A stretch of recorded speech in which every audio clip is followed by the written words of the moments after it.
यह बताओ कि तुमने अपने गुरु से जितने विषय पढ़े हैं उनमें से सर्वश्रेष्ठ कौन सा है? हे पिताश्री, भगवान विष्णु के दिव्य पवित्र नाम, रूप, गुण, लीला का श्रवण करना, कीर्तन करना, स्मरण करना इत्यादि शुद्ध भक्ति की विभिन्न विधियां बताई गई हैं, जो हमारे जीवन को सफल करती हैं। हे शरण, तुमने मेरे आदेश की अवज्ञा की है और मेरे शत्रु विष्णु की शरण ले रखी है। तुमने इस बेचारे बालक को भक्ति का पाठ पढ़ाया है। तुम्हारा यह दुस्साहस क्षमा के योग्य नहीं है। तुम्हें इस अपराध का दंड अवश्य मिलेगा। हे राजन, प्रहलाद ने जो भी कहा है वह ना तो मेरे द्वारा पढ़ाया गया है और ना कि किसी अन्य के द्वारा। इसमें तो यह भक्ति स्वतः ही विकसित हुई है, इसलिए आप व्यर्थ ही हमें दोषी न ठहराएं। आपका हम पर क्रोध करना उचित नहीं है। एक ब्राह्मण को इस प्रकार अपमानित करना सर्वथा अनुचित है। यदि आप लोगों ने प्रहलाद को यह सब नहीं सिखाया तो फिर इसने ये उठपटांग बातें कहां से सीखी? प्रहलाद, तुम बताओ, यदि तुमने यह शिक्षा अपने गुरुओं से प्राप्त नहीं की तो कहां से प्राप्त की है? बताओ। हे असुरों में श्रेष्ठ, जो लोग भौतिकवादी जीवन की ओर आकर्षित होते हैं वो नरक में जाते हैं। उनका झुकाव श्री कृष्ण के प्रति नहीं होता। ऐसे लोग इंद्र तृप्ति में अंधे हो जाते हैं और इस भौतिक जगत के कष्टों को स्वीकार करते हैं और बार बार जन्म मृत्यु के सागर में गिर जाते हैं। हे पिताजी, जब तक कोई भगवान विष्णु की शरण ग्रहण नहीं करता ना, तब तक वह कष्टों में फंसा रहता है। अरे धूर्त, तुम मेरे पुत्र होकर मेरे शत्रु विष्णु का गुणगान कर रहे हो। विष्णु ने मेरे भ्राता हिरण्याक्ष का वध किया है, इसलिए वह मेरा परम शत्रु है और तुम उसी विष्णु की सेवा करने का उपदेश दे रहे हो।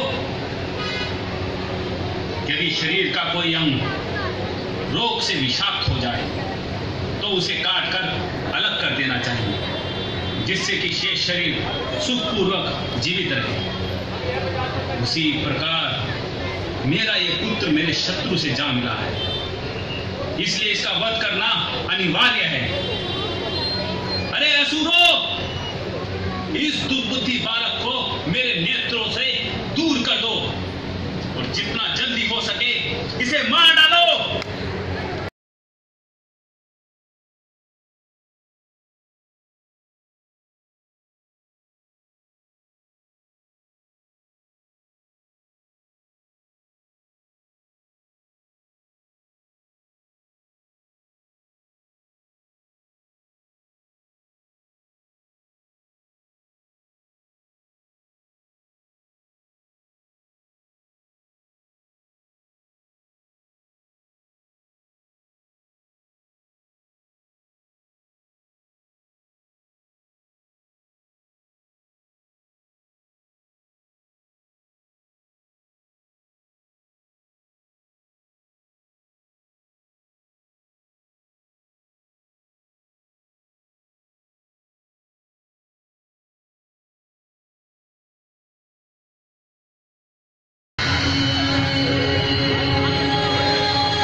बैठ जाओ यार। थोड़ा सा पीछे हो जाइए, यहाँ पर एक ट्रैफिक कॉलेज है, सभी थोड़ा थोड़ा पीछे हो जाइए। बैठो बैठो बैठो बैठो